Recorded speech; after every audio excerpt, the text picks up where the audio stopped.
Hello, everybody. We're going to go ahead and start project review committee for October 19th, 2022 at 1:33 p.m. I'm going to go ahead and start with roll call. Myself, Oscar Cepeda, the associate planner here for the city of Porterville. We're also joined by Jeff O'Neill, the interim city planner. We're also joined by Rocio Mejia, the interim assistant planner. We're also joined by Javier Sanchez, the Engineering and Project Management Director. We're joined by James Wickersham, the Chief Building Official. We're also joined by Clayton Dignam, City Fire Marshal. We're also joined by Brianna Spray, sorry, with Field Services, and then also Robert Alvarez with Field Services.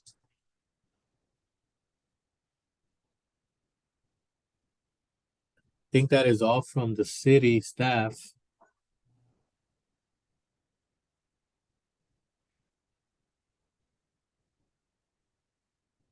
Okay, and again, at this time, I'm going to go ahead and open oral communications. This is the opportunity for members of the public to address the committee on any matter pertaining to project review.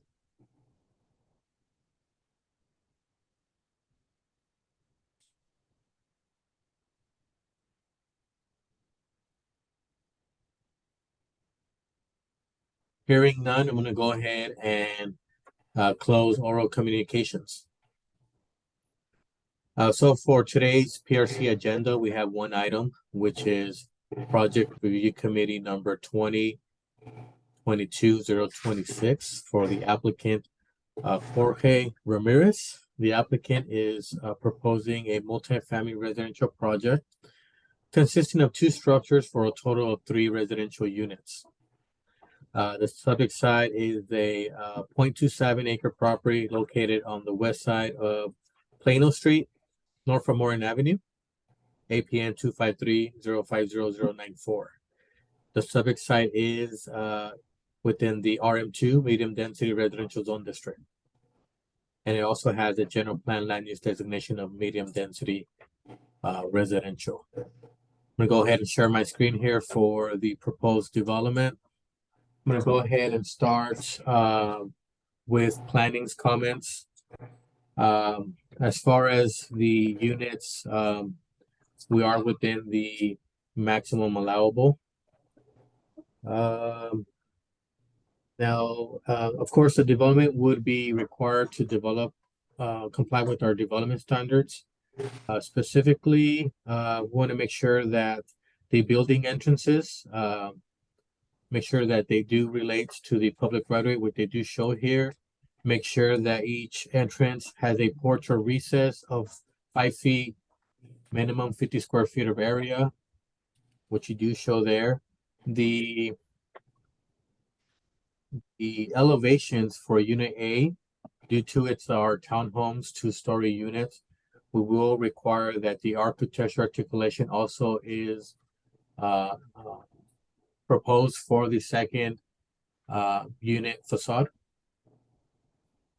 We could achieve that by having, of course, changes in material, window shutters, window trim for those windows to give it that different architecture articulation.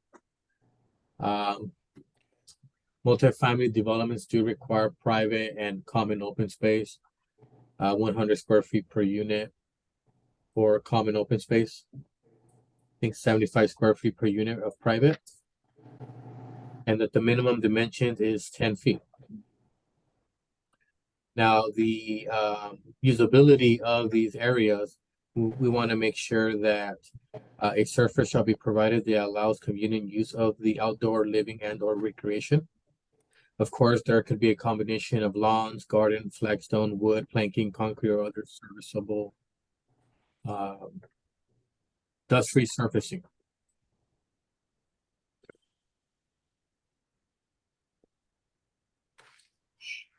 Parking, of course, we're showing 2-bedroom units.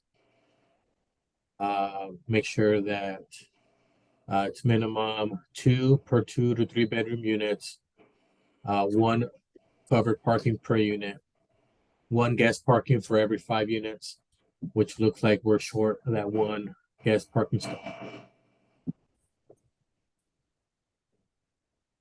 Any fencing, make sure it complies with 300.03.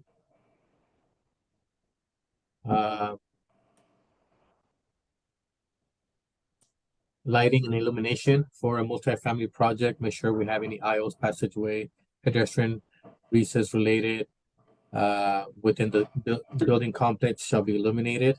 Intensity of at least 0.25 foot candles. Parking design, make sure it complies with 304.10 of the Porterville Development Ordinance. Any landscaping complying with our chapter 303.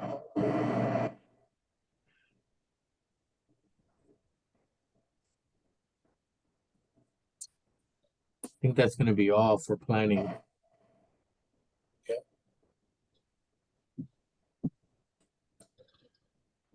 Next with fire department with Clayton.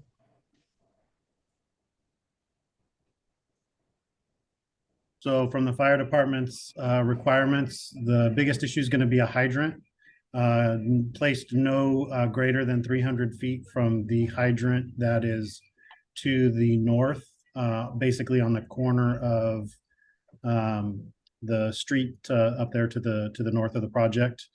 And then essentially from that, the hydrant will have to be in place and accepted prior to combustibles being brought on site. And then address numbers to be posted on the buildings and shall be visible from the street, and the installed numbers shall contrast with their background.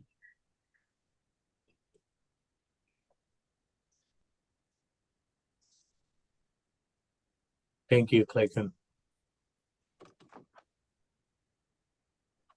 Next with James with building. Yes, Oscar, can you go back to the site plan? Yes, of course. Is that accessible path? Is that a requirement from you guys? From planning?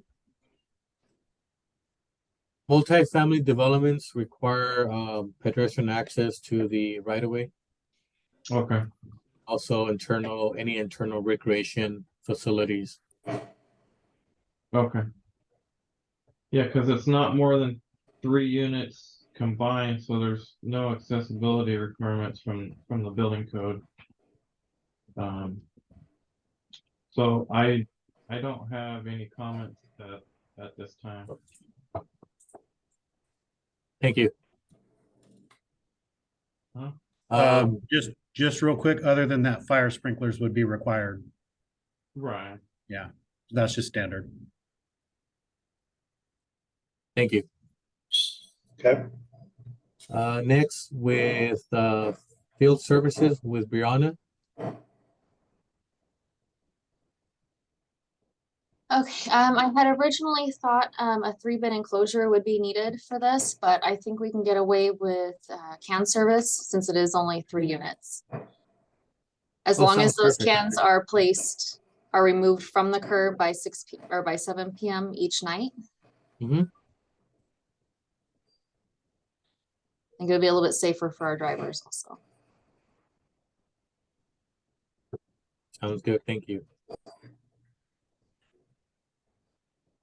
Next with engineering with Javier Sanchez.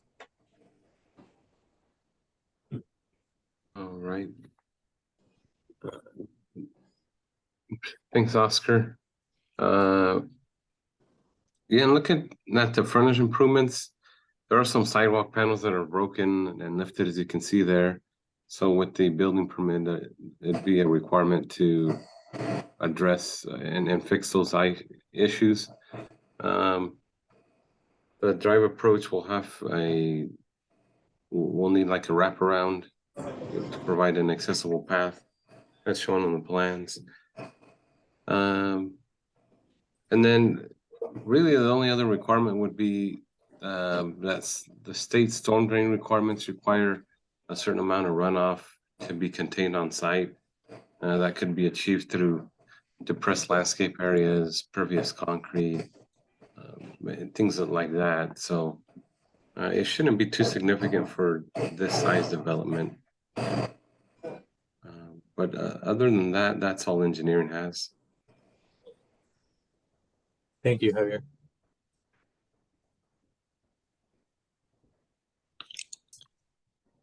I think that's all from the city staff. Unless there's any other comments from staff for the applicant in regards to their proposed project. Now, does the applicant or agent have any questions for staff at this time? No, I don't. Okay. All right, George, well, thank you for, submitting this application.